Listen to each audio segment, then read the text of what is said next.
Have you ever heard of the marshmallow test? It's this interesting psychological experiment where they tell a child, you can eat this one now, or if you wait 15 minutes, you get 2. But here's the crazy part. The kids who did wait actually ended up being more successful later in life. They had better grades, earned more money, and even had stronger relationships. Basically, learning to delay gratification is a superpower. It's like choosing to study for that test and perhaps invest in yourself instead of just lying around on social media or binge watching your favorite shows or maybe playing video games for hours and hours. Every time you resist the pull of instant gratification, you're training your self-control muscles. And just like working out at the gym, the more you practice, the stronger you get. This means you'll be better equipped to tackle tough challenges and achieve your goals.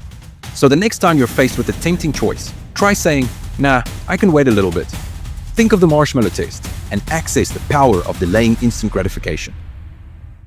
To learn more about the marshmallow test and how you can become better at delaying instant gratification, go to the notes section on the Tools for Teens platform. We'll see you there.